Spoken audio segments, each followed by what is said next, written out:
Pixels.cool.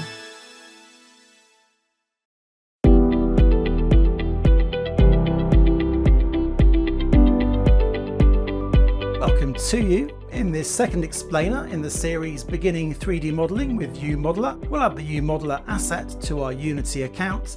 We'll then create a new Unity project and import the asset. You can find the Unity asset store at this address. Log into the asset store using the Unity account you previously created. Do that at the top right here. I'll search the site for uModeler.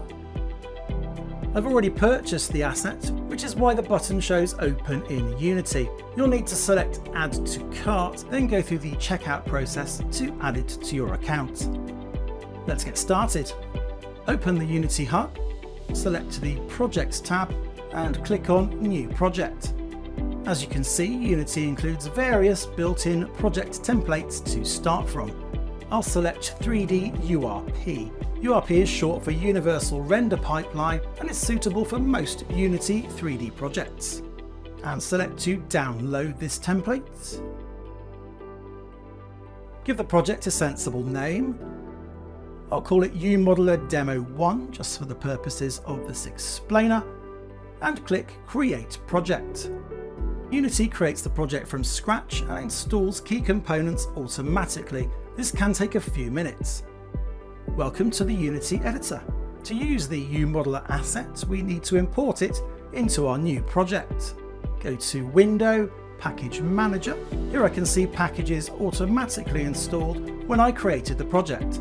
Where it says Packages in Project, I'll switch to My Assets. I've purchased lots of assets over the years, as you can see.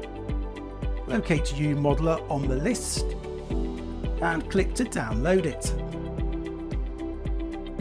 And import.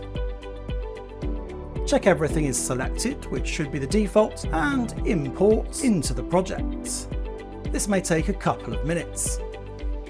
You'll know uModeler has correctly installed if you can see this row of icons with red accents. The first icon should be labelled New uModeler Tool when you hover your mouse over it. For easy access to uModeler's own resources, you can go to Tools, uModeler, About.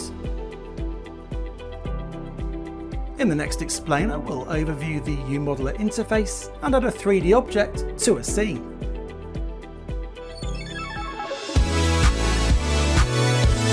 Pixels.cool.